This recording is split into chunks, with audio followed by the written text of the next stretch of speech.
이번 영상은 리키거스 신드롬, 장누수 증후군에 대해서 이야기를 해보겠습니다.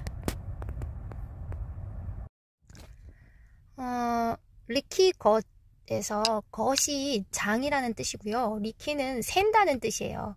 장이 새고 있다는 뜻인데요. 그렇다면 장이 어떻게 생겼는지를 기본적으로 우리가 잠깐 같이 살펴보는 게 좋을 것 같아요. 우리가 장하면 그냥 뱃속에 있고 내 몸인 거라고 생각을, 내 몸속에 있는 거기 때문에 내 안에 있다, 인사이드, 내 몸속이다 라고 생각하기 쉬운데, 사실은 장은 반은 내 것이지만 반은 내 것이 아니에요. 반은 인사이드에 있지만 반은 아웃사이드에 있다고 생각하시면 돼요.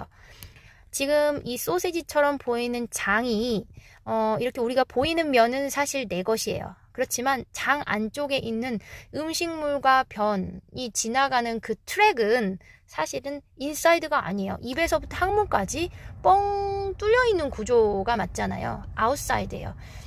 그래서 이 아웃사이드 면으로 들어오는 음식들, 외부의 물질들, 이것들을 굉장히 장은 선택적으로, 매우 선택적으로 내 인사이드로 가지고 들어와요. 지금 이 그림을 보시면 왼쪽 편의 그림에서 식빵처럼 생긴 구조물이 이렇게 연결되어 있죠.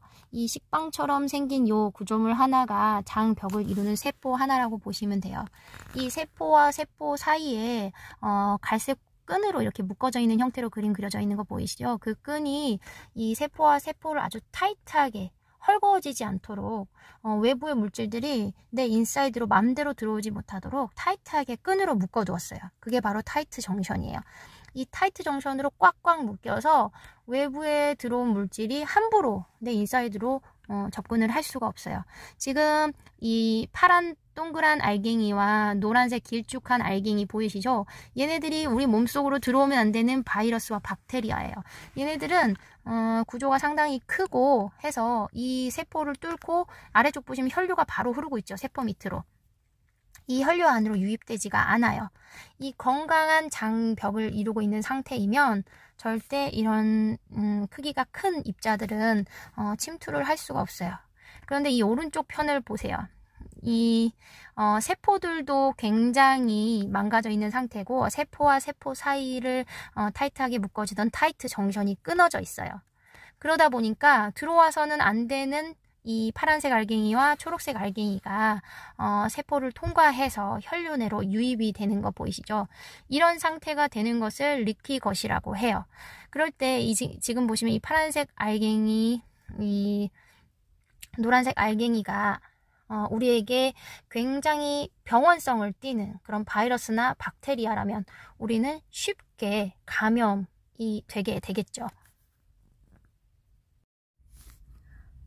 병원성을 띠지 않는 물질이라고 해도, 그냥 음식물 자체만 유입이 되는 상태였다고 해도 그 음식물 자체가 이제 혈류에 들어와선 안 되는, 말하자면 그것도 외부 물질이잖아요. 외부 물질에 대한 항체를 우리 몸에서는 열심히 만들어내기 시작합니다.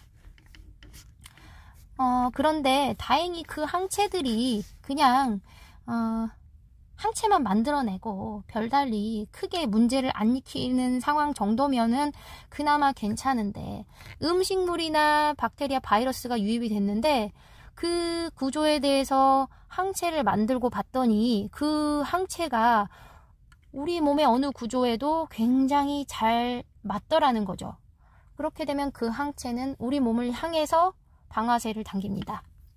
그런 상태는 이제 자가 면역 상태까지 이르게 되는 거인 거죠. 그렇게 되면 정말 걷잡을 수가 없습니다.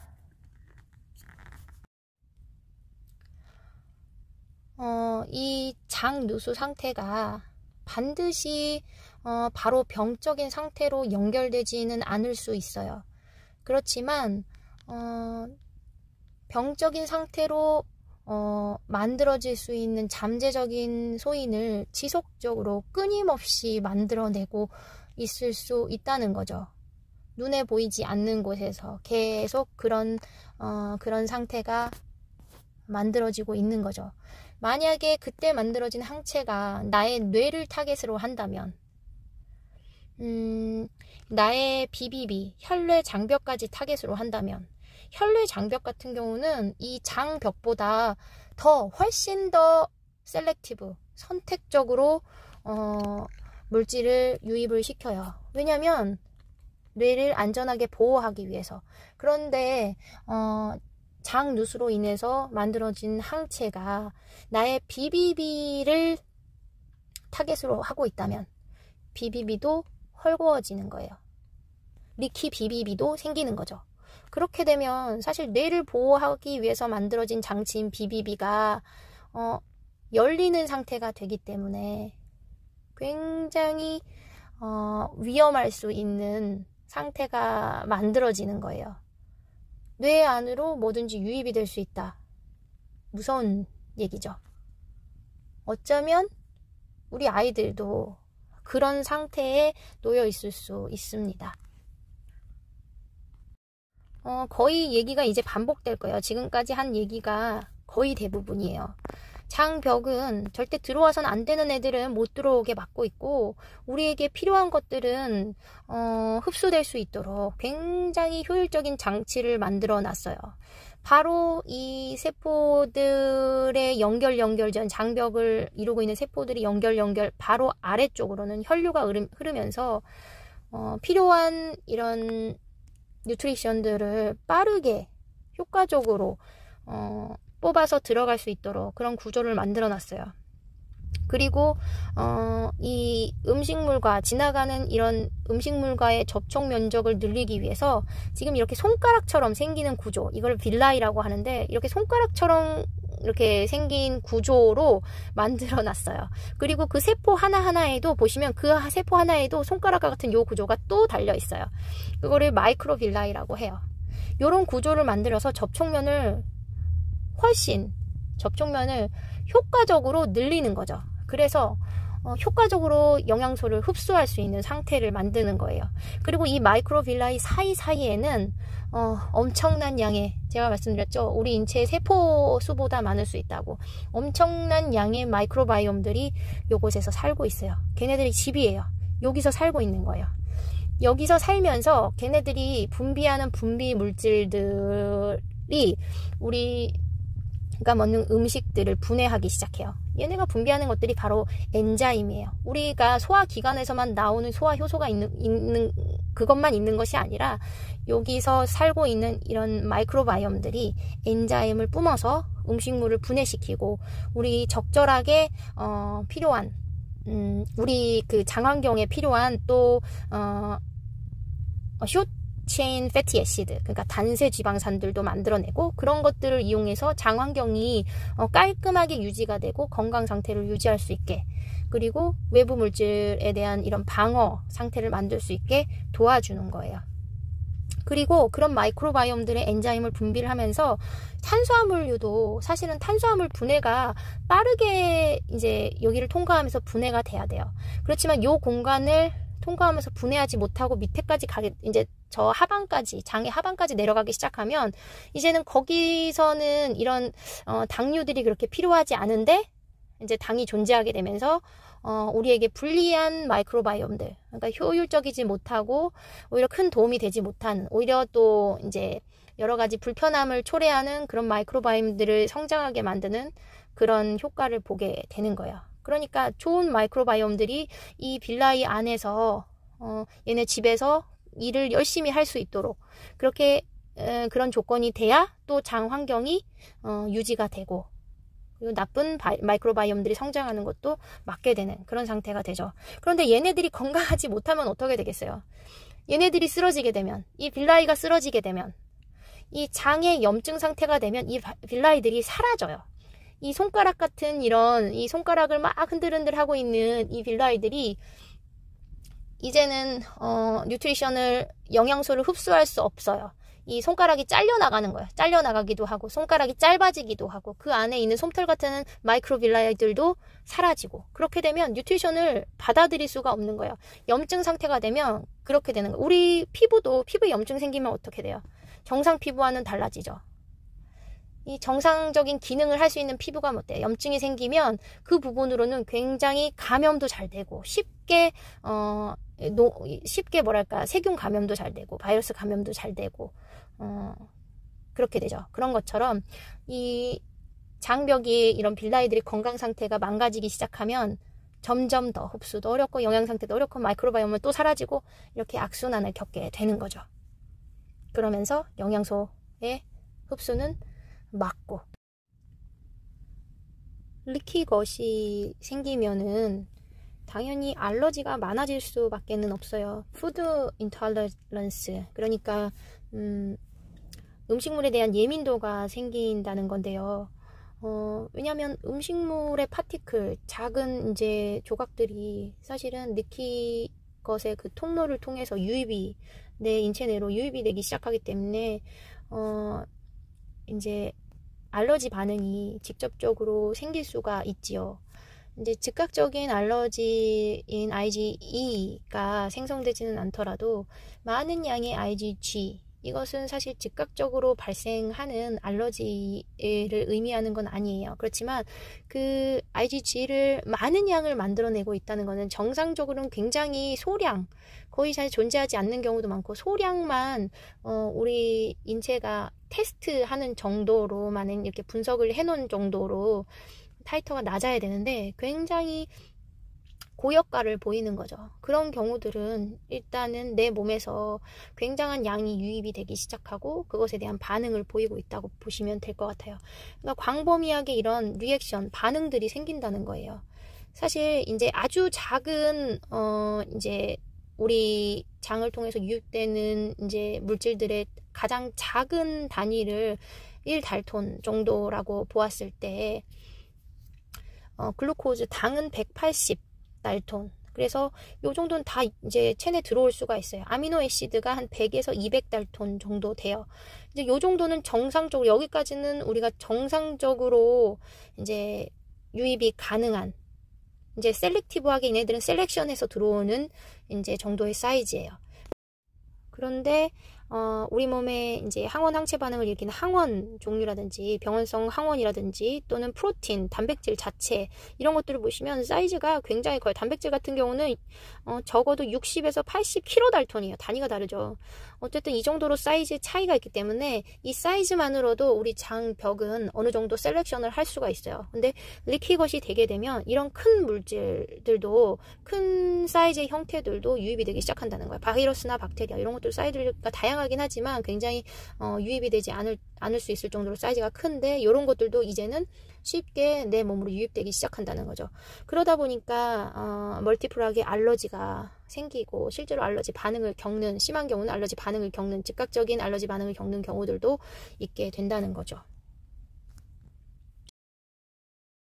리키것이 있는 경우에 피부에 발진이 다양하게 많아질 수 있어요. 왜냐면 우리 몸은 사실 외부 물질이 들어오면 어떤 형태로든 배출될 수 있는 형태로 최대한 만들어 가지고 분비를 해내려고 해요. 우리 몸의 피부는 굉장히 면적이 넓으면서 적극적으로 이런 노폐물들과 독소들을 배출하려고 하는 가장 넓은 기관 중에 하나이기도 해요. 그러다 보니까 피부에 이런 병변들이 잘 나타나게 돼요. 여드름도 많아질 수 있고, 로사세아는 일종의 어떻게 생각하면 자가 면역 질환에 끼울 수도 있고, 어쨌든 간에 혈관염이 생기기 시작하면서 그 혈관염이 자가 면역성이 생기기도 하겠지만 할 수도 있고, 어쨌든 이런 로사세아도 사실은 그런 게 많아지고 엑제마, 습진들이 굉장히 많아져요. 이렇게 이것이 있을 때. 오른쪽 사진은 로사세아의 사진인데요. 맨 왼쪽에 있는 사진은 조금 약할 때, 그리고 오른쪽으로 가면은 굉장히 좀 심할 때, 얼굴에 굉장히 이런 혈관이 확장되어 있고요. 점점 그게 심해지면서 오른쪽 형태로 발전하기도 합니다.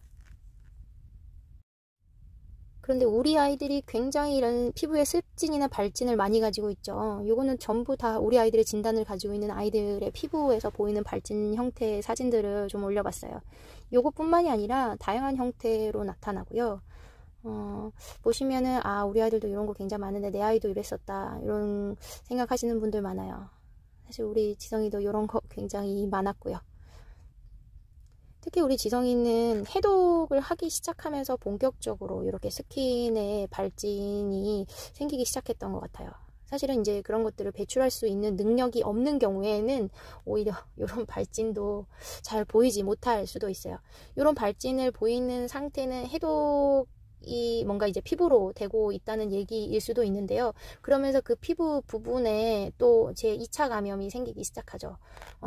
우리 아이들 몸에 잘 생기는 곰팡이류라든지 또는 이제 박테리아들이 이제 감염이 되기 시작하면서 피부가 굉장히 힘든 상태가 될 수도 있죠. 항진균제, 항균제를 사용하지 않으면 낫지 않는 경우까지도 발전하는 경우들도 있습니다. 당연히 이런 리키것의 경우에는 면역 상태가 뭔가 변화가 생길 수가 있어요. 음식물의 반응이 굉장히 심한 푸드 리액션이 강한 경우도 있고, 사실 몰랐는데 사실 음식에 대한 그런 문제가 있다고 생각 못했는데 아이가 그냥 음식물을 거부하고 있는 상태였고, 그런 상태에서 검사해보면 이제 이런 푸드에 대한 이 반응들이 굉장히 강하게 나오는 경우들이 있죠.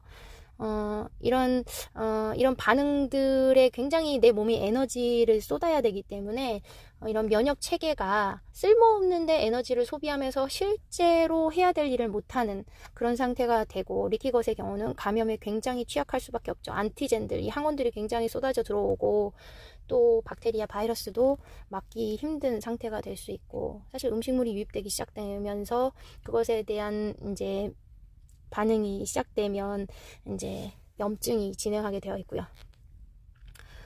요 사진은 지성이가 검사했던 IgG4 푸드 알러지 테스트인데요. 보시면 빨갛게 많이 나오죠. 사실 뭐 우유랑 계란에는 굉장히 아이들이 반응이 좋지 않게 나오는 경우들이 많은데, 사실은 일반 아이들도 많아요. 굉장히 그게 난소화성 단백질이기도 하고 그것에 대해서 굉장히 힘든 음식이라고 내 몸이 파악하기 때문에 IgG4가 어느 정도 레벨이 나올 수 있지만, 요 정도 높게 굉장히 강력한 반응을 보이고 다른 여타 음식물에도 강한 반응들을 여러 가지를 보이고 있다고 생각하면 그때는 리키것을 강력히 의심해 볼 수밖에 없습니다. IgG4 푸드 알러지의 양성 반응 3 포지티브 이상 나왔을 경우에는 반드시 그 음식을 스탑을 해야 된다. 이제 알러지를 본격적으로 보시는, 알러지만 보시는 분들이 생각했을 때는 사실은 그렇지 않다, no라고 답변하실 수 있어요. 그렇지만 그것을 중단했을 때의 장점은 우리 아이들에게는 분명한 장점이 있을 거라고 생각이 돼요. 리키것인 경우에는. 왜냐면 이 면역 반응이라도 조금 줄여주면, 요거에 대한 면역 반응이라도 줄여주면 조금 내 몸이 수월할 수 있겠죠. 그렇지만 사실은 그 리키것을 해결하지 않는다. 그럴 경우에 리키것이 해결되지 않고 그냥 그 음식만 중단한다고 해서 해결될 문제는 아닌 거죠. 이것에 대해서는 굉장히 꼼꼼하고 곰곰이 생각해 보시고 음식에 대해서 어떻게 관리를 해줘야 될지를 고민 정말 많이 하셔야 돼요. 리키것을 닫아줄 수 있는 그런 음식들을 아이들에게 먹일 수 있도록 노력해야 되겠고, 더 이상 우리 아이들의 장벽이 무너지지 않게 막을 수 있는 어떤 전략을 짜봐야 되겠죠. 그 중에 하나가 GF, CF, SF 이런 시기가 되겠고요.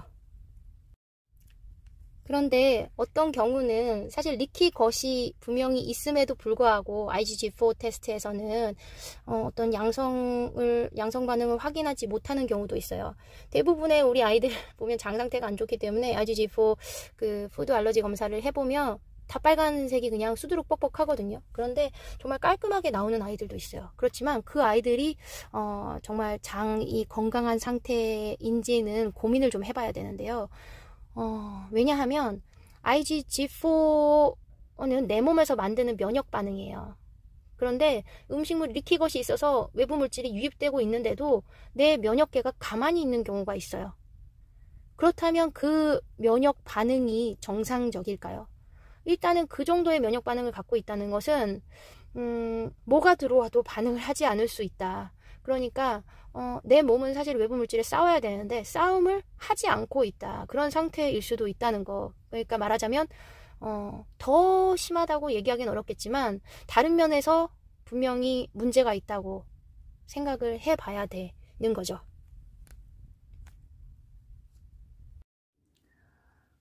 장 누수가 심각해지면 자가면역성 질환들이 많이 생길 수밖에 없는데요.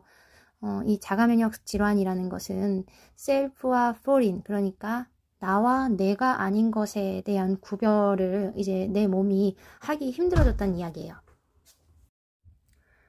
자가면역성 질환은 여러 가지가 있는데 뭐 그중에서 대표적인 게 루푸스, 들어보셨는지 모르겠지만 루푸스, 셀리악병은 사실 셀리악병이 있으면 일단 장누수가 있어요. 셀리악병 자체는 아까 제가 말씀드렸던 그런 빌라이, 손가락처럼 생겼던 장 표면의 그런 형태가 완전히 일그러져 있어요. 거의 무뎌져 있어서 손가락 형태가 거의 사라지는 형태가 돼요. 염증이 너무 심하다 보니까 그런 상태가 되는 병이 있어요. 그게 셀리악병이고, 또 하시모토 갑상선염이랑 그레이브스 갑상선염이 오토이뮨, 그러니까 자가면역성 질환이죠.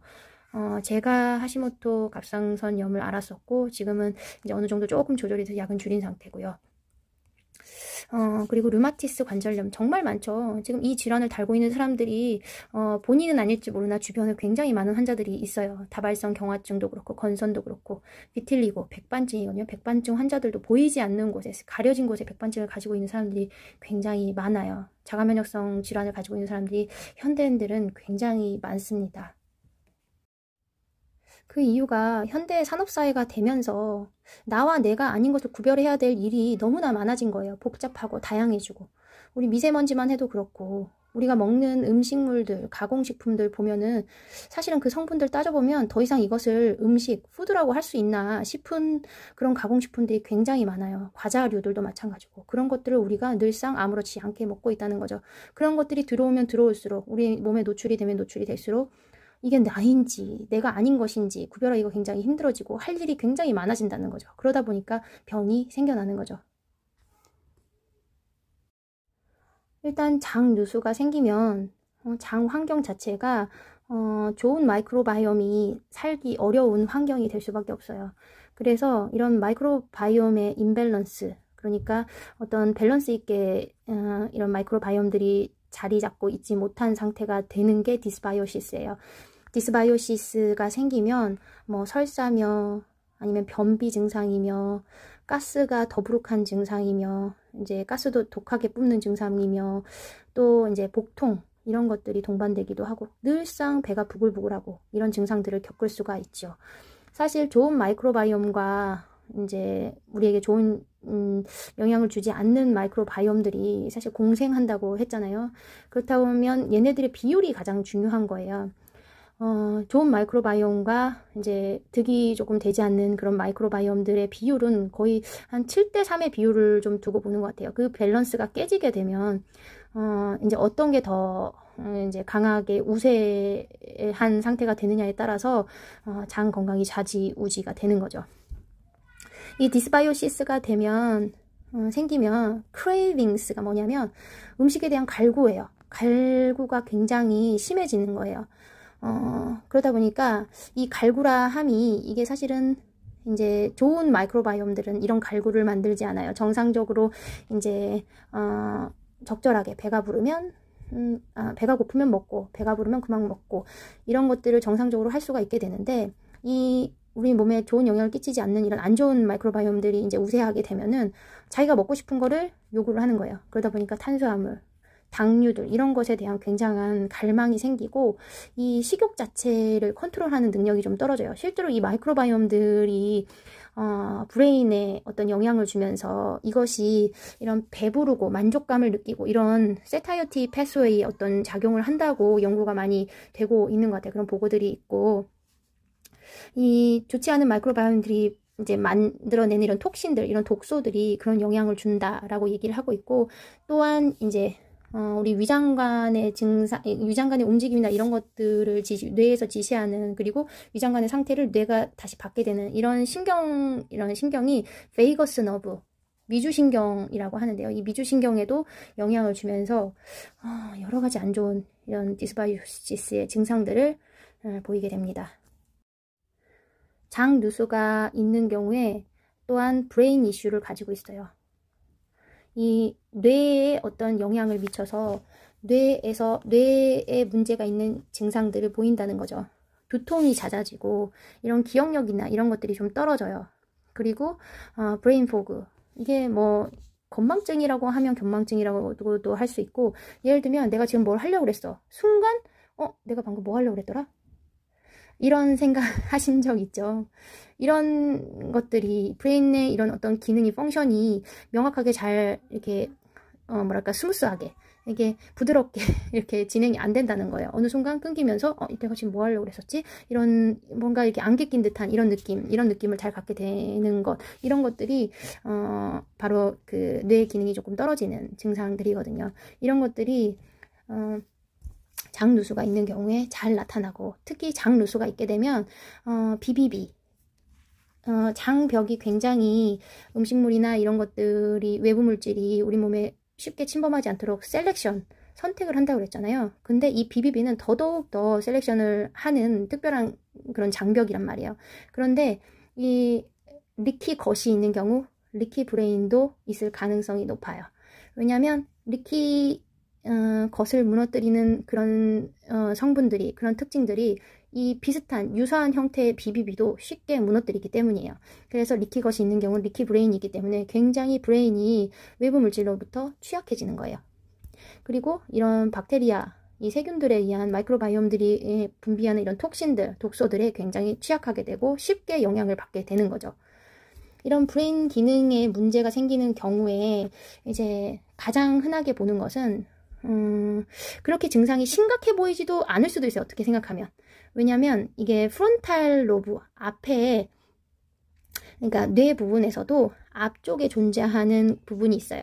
그 영역을 건드리게 되면, 그 기능이 떨어지게 되면 그쪽은 어떤 사람의 캐릭터, 그러니까 어떤 뭐랄까 사람의 그러니까 성격? 그렇지. 성격이나 아니면 기분, 무드, 이런 것들을 관장하는 곳이고, 하다 보니까 이 영역에 문제가 생기면 약간의 우울증, 우울감, 아니면은 너무 이렇게 하이퍼한 거, 쉽게 흥분하는 거, 그리고 집중을 못하는 거, 어떤 사람과의 상호관계를 지배하는 영역이 이쪽 앞쪽 부분이다 보니까 그런 부분에 영향이 생기기 시작하면 ADHD, ADD, 디프레션, MDD 이런 것들을, 앵자이어티, 그러니까 이게 불안, 초조, 이런 증상들을 유발할 수가 있어요. 장누수가 생기면 일단은 우리 외부로부터의 체전방에 있는 방어선이 무너지는 거기 때문에, 그로 인해서 생기는 수습을 해야 되잖아요. 내 몸은 그것을 이제 무너진 이 방어력을 수습을 해야 되기 때문에 내 몸에는 굉장히 많은 일이 이제 시작이 되는 거예요. 그 일을 끊임없이 해야 되고, 이것을 수습하기 위해서 다른 것을 끌어들여 와야 되고, 안 해도 될 일을 굉장히 많이 하다 보니까 에너지가 굉장히 많이 소모가 돼요. 뉴트리션은 굉장히, 그러니까 영양소 흡수는 굉장히 적으면서, 그러면서도 일은 더 많이 해야 되고 하다 보니까 크로닉하게, 아주 만성적으로 피로감을 가지게 되고, 기능들이 모든 장기의 기능들이 떨어지게 돼요. 좀 전에도 말씀드렸던 브레인의 기능, 뇌의 기능도 떨어지게 되고, 뇌의 기능이 떨어지면 그건 다시 한번 내 몸의 기능을 떨어뜨리는 작용이 되기 때문에 계속 악순환이죠. 악순환의 고리가 계속 돌게 되는 거예요. 전신의 염증 반응은 일어나게 되고, 이 염증이 리키 브레인, 리키 BBB가 되면 이 염증이 뇌 안에서도 만성적으로 진행하게 되고, 이 뇌 안에 염증이 강하면 강할수록, 많으면 많을수록 이 자해나 자해 증상이 굉장히 심해진다고 해요.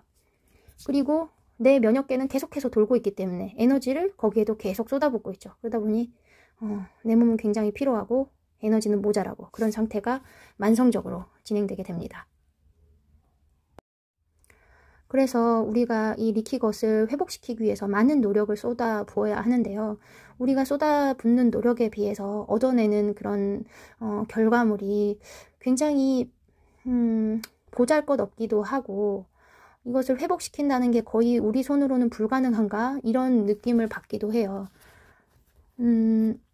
우리가 마이크로바이옴을 외부에서 주입하고 한다고 한들, 뭐 유산균만 예를 들어볼게요. 유산균 제품이 이 균주들의 종류가 진짜 다 해봐야 뭐 개발된 것들, 뭐 지금 시중에 판매되고 있는 것들 다 해봐야 한 20여 종이 될까요?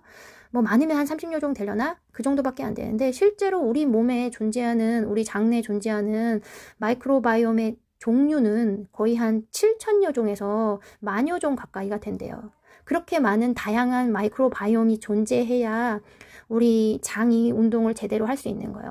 근데 외부에서 주입하는 이런 뭐 유산균이나 뭐 프로바이오틱스, 프리바이오틱스 이런 걸 다 들이붓는다고 한들 얼마나 이 다양성을 지켜줄 수 있으며 장 건강을 회복시킬 수 있을까요? 많이 들어가면 많이 들어갈수록 아무래도 조금 나을 수도 있겠죠. 그렇지만 너무나 보잘것없는 우리의 노력이라고 할까요? 어떻게 생각하면 그럴 수도 있어요. 그렇지만 음식 먹는 거 조절하고, 사실 먹는 거를 이 장내 세균이 뭐 요구하는 그런 먹는 음식만 주입해 주는 게 아니라 진짜 우리가 건강한 음식도 주입하고, 건강한 음식들 자체에도 마이크로바이옴들이 있어요. 우리 음식물 뭐 채소류 이런 것들 씻어보면 아무리 깨끗하게 씻는다고 해도 이거 미생물을 이제 현미경적으로 이렇게 관찰을 하고 나면 거기에 다 살아있어요. 그 살아있는 미생물들을 다 먹는 거예요.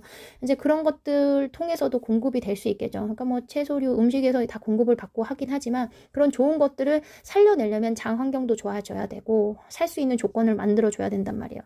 그런 것들을 세세하게 하나하나 꼼꼼하게 어떻게 하면 우리 장 환경을 좋게 할 수 있을까 노력을 하지만 그게 보잘것없고 결국에는 도루묵인 경우도 있다는 거예요. 어쨌든 가정에서 할 수 있는 일들은 식이 조절이겠죠. 그런데 이런 치료 방법 중에, 리키것을 치료하는 방법 중에 최근에 대두가 되고 있는 것이 FMT, 분변 이식이에요. Fecal Microbiota Transplantation. 무슨 뜻이냐면 이것은 그러니까 변이에요. 인분, 사람의 변에 마이크로바이옴들이 다 살아있는 것들이 있을 거 아니에요. 그런 것들을, 이 건강한 마이크로바이옴을 가지고 있는 분변을 실제로 인체에 이식을 한다는 거예요. 이식을 한다고 해서 무슨 장기 이식 이런 문제가 아니라 분변에 있는 마이크로바이옴을 우리 장내에 깔아주겠다는 이야기죠. 유럽과 미국에서는 이미 좀 시행한 지 세월이 좀 흘렀는데요. 그래서 방식은 여러 가지인 것 같아요. 이 건강한 마이크로바이옴을 가지고 있는 분변을 뭐 내시경을 통해서 주입을 하는 경우도 있고, 또는 비위관, 그러니까 코에서 콧줄을 넣어가지고 장내까지 주입하는 경우도 있고, 또는 이런 캡슐 형태로, 분변을 캡슐 형태로 만들어가지고 먹는 방법을 이용하는 여러 가지 다양한 방법이 있다고 하더라고요. 결과 값이 얼마나 좋은 결과를 내는지는 뭐 방법에 따라서 좀 다를 수 있겠지만 아무튼 그렇다고 하고, 우리나라에 도입된 것은 사실은 시간이 그렇게 역사가 길지 않아요. 역사라고 하기도 좀 우스운 게 단 몇 년밖에는 안 됐거든요. 근데 실제로 케이스도 많지 않고 실제로 이걸 하는 그 적응증이 되는 사람들도 많지는 않아요. 해외에서는 사실 이런 오티즘 아이를 대상으로 이런 분변 이식을 해서 결과를 낸 스터디가 있기도 해요. 그게 거의 완전히 뭐 회복한 케이스도 있었다고 하긴 하거든요. FMT를 통해서 그 자폐에서 완전히 회복된 아이도 있다고 하고, 하지만 이제 한 45%에서 한 50% 가까이 되는 아이들이, 자폐 아이들이 분변 이식을 통해서 그 기능을 많이 회복을 하였다라는 그런 스터디도 있기는 해요. 그렇다 보니까 외국에서는 FMT를 자폐 아이들에도 하는 경우들이 있어요. 물론 보험이 되진 않겠죠. 우리나라도 지금 현재 보험이 되지 않는 것이고, 이 적응증이 된다고 해도 이게 보험을 정확하게 해주는지는 잘 모르겠어요. 어쨌든 우리나라는 경험도 많지 않고 한 케이스도 많지 않고, 실제로 자폐 아이 대상으로 한 케이스는 단 한 케이스도 아직까지는 없는 것 같아요. 문제는 이 건강한 사람에서 분변을 뽑아내서 그 분변을 안전하게 이식할 수 있는 상태로 만드는 그 기술이 중요해요.